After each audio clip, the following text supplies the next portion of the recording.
게 좋을까요? 예를 들어서 투룸 쓰리룸이라고 객실은 했을 때 작아서 가족형 할수 객실이 있을 것 왔을 같은데 때 이거를 꼭 넣어야 되나? 공간이 되면은 넣는 게 그래도 좋을까요? 꼭은 아니지만은 네. 공간이 여유가 있다라면은 나쁘지 않다라고 생각이 음. 됩니다. 제가 운영을 하다 보면은 아기 간이욕조 있나요? 또 많이 이제 문의를 주시거든요. 네. 그러면 그걸 별도로 따로 준비를 해드려요, 저는요. 근데 욕조가 세팅이 될 수 있다라고 하면은 그것도 정말 좋은 요소라고 생각이 됩니다. 생수에 관련돼서 좀 궁금한 게 있는데요. 우리가 이제 해외를 나가거나 어디 여행을 가면 일반적으로는 따져 있지 않은 생수가 냉장고에 이제 비치가 되어 있잖아요. 그런 거를 먹을 때는 사실 저희가 이제 좀 찝찝하거나 이런 거 전혀 못 느끼거든요. 왜냐하면 새 거라는 느낌이 있어서. 네네.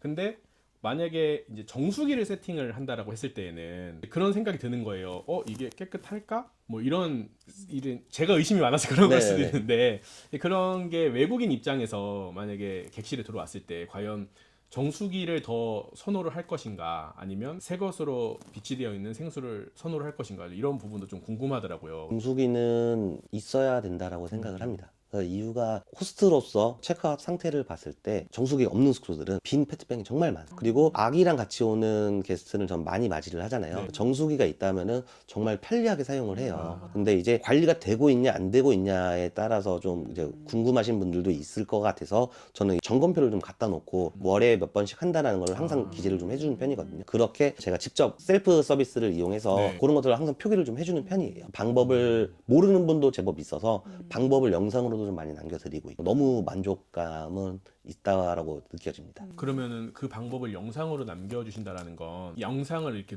보내주시는 건가요? 개인 연락처로 이렇게 보내주시는 건지 아니면 어떤 방식으로 그분들에게 방법을 이렇게 보내주시는지 혹시 알 수 있을까요? 플랫폼 자체 내에서 벗어나지 않고 영상 전송까지 가능하기 때문에 보일러 작동법, 네. 뭐 정수기 작동법, 아. 뭐 이런 것들을 간단하게 저장을 해둔 다음에 네. 빠른 답변으로 전송을 하는 방식으로 좀 사용하고 있습니다. 좋은 꿀팁을 제가 하나 얻어냈습니다. 시차가 다르잖아요, 외국인들은요. 근데 새벽 시간에 만약에 문자가 왔어요. 네. 저희는 자고 있고, 근데 빠른 응대가 되게 중요하다고 들었거든요. 그럼 네네. 그럴 때는 어떻게 응대를 해야 되는지.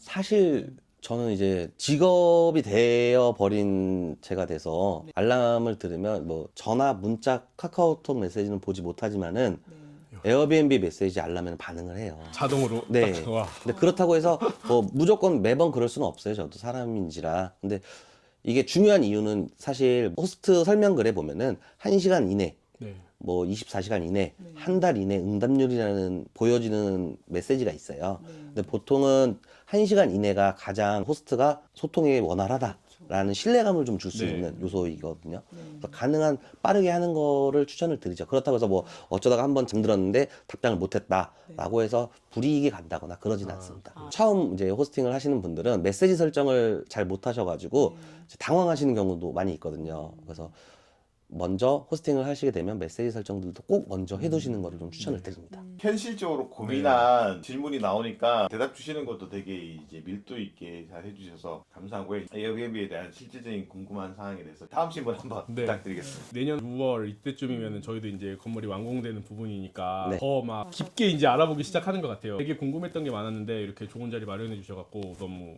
감사드려요. 아닙니다. 언제든지 편하게 물어봐 주십시오. 네. 지역에 대한 게 궁금한 게 하나 좀 있었는데요. 저희 공종 같은 경우에 보면은 대부분 서울 핵심 입지에 네. 이렇게 많이들 신축을 많이 하시잖아요. 네. 지금 보면은 마포에도 많고 또 송파에도 되게 많아요. 그러면은 이제 오니지님 같은 경우에 신축을 이번 한 번으로 마무리하지 않고 계속 가실 거다라고 이제 네. 말씀을 주셨는데요.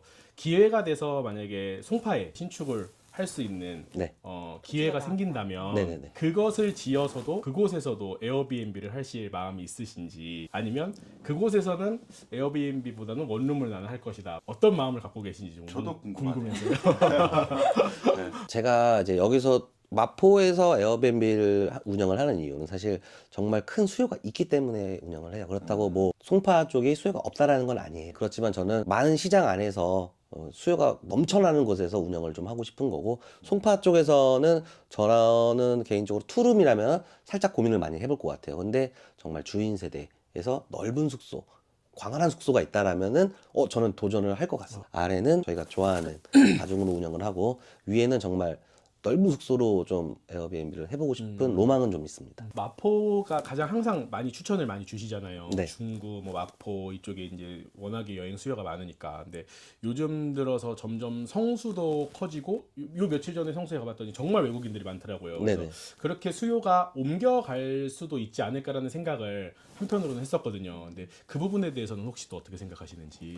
저도 그런 생각을 간간히 좀 해보긴 하는데요. 네. 사실 근데 이 핵심지는 벗어날 수 없다라고 좀 느껴지는 이유가 이 교통편 자체가 이 메인 쪽이 마포에 너무 잘 되어 있고 서울 중심부에서 제일 교통이 센터로 몰려 있기 때문에 그거는 좀 많이 변함이 없지 않을까 아직까지는 네, 그렇게 생각이 좀 되는 편입니다. 김포공항이 또 가깝게 있으니까 네, 맞습니다. 가기가 되게 좋고 관광 스팟이 강남 쪽이나 성수 쪽도 있지만 어떻게 보면 중구하고 마포랑 이쪽이 좀 몰려 있으니까 네. 마포의 경쟁력은 좀 있지 않을까라는 생각은 강점이라고 생각됩니다. 그죠. 네. 요즘에 보니까 공급이 또 되게 많아졌다고 하더라고요. 네. 그래서 생각보다 이제 예약률이 예전만큼 안 그죠. 된다. 이런 30년 얘기도 연한도 풀린다 그러고 네, 좀 그죠. 듣기도 했어요. 그리고 이 에어비앤비 안에서도 양극화가 되게 심하다 그런 얘기가 들렸는데 그럼 저희는 신축이잖아요. 신축으로 했을 때 강점을 어떻게 더 살릴 수 있을까? 저희는 배워야 되는 입장이다 보니까 그게 좀 궁금했어요. 저는 일단 신축이라고 하면은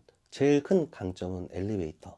그다음에 알겠다. 이제 장애인 시설이 추가로 들어갈 수 있는 요소들. 그렇게만 했을 때만 해도 사실 타겟팅은 정말 협소하게 줄어들거든요. 그런 수요들의 게스트들은 미리 예약을 빨리 알아봐야 되고 그래서 제 다른 이제 신축 숙소에서는 휠체어도 이제 편하게 올 수 있게끔 시설이 되어 있다 보니 그런 게스트들이 많이 오세요 저희한테는. 진짜 그것도 강점이겠네. 올라가는 길이 이제 계단이 아니고 네네. 뭐 이렇게 경사로로 되어 있다든지 노년층이 오시기에도 너무 그죠. 좋고 그런 것들을 강점을 많이 살리시면 될 것 같습니다. 아무래도 신축이라는 것들을 표현하기 위한 사진들을 에어비앤비 화면에도 좀 많이 넣는 게 좋겠네요. 사진으로 많이 표현을 해주셔야 돼요. 아. 내가 이런 것들을 갖추고 있다. 게스트들을 위해서 이런 걸 제공을 하고 있다. 서비스를 많이 보여주셔야 됩니다. 네.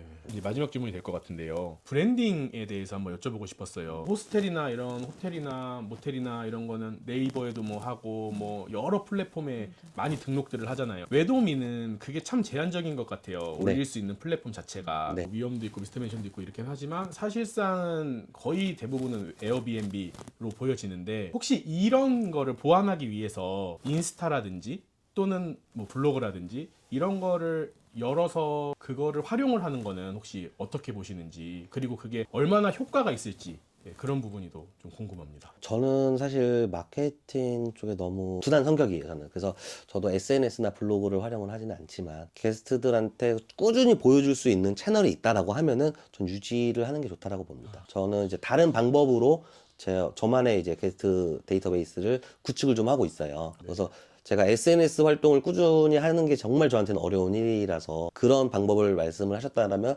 전 좋다라고 생각이 되는. 감사합니다. 진짜 질문을 너무 많이 드렸는데 아닙니다. 다 답변을 해주셔갖고 미리 말씀드린 것도 아닌데 진짜 바로바로 나온다는 게 너무 신기해요. 아니, 정말. 그만큼 이제 우리 인재님이 에어비앤비에 진심이고 운영하시고 그만큼 경험도 많으시고 나래도 많으셔서 그런 부분이 있을 것 같고요. 질문도 되게 많이 잘 준비해 주셔서 저희 구독자분들한테 도움도 많이 되실 것 같고 또 답변도 되게 잘 해주셔서 도움이 많이 되실 것 같습니다. 그래서 오늘은 여기까지 해서 제가 이제 1부, 2부까지 나눠서 이렇게 크게 에어비앤비 관련된 부분의 운영이라든지 마케팅이라든지 뭐 관련된 전반적인 부분을 말씀을 나눴는데요. 향후에도 이제 이런 유익한 부분의 정보를 아주 지속적으로 잘 전달드릴 수 있도록 하겠습니다. 그럼 여기서 마치도록 하겠습니다. 감사합니다. 감사합니다.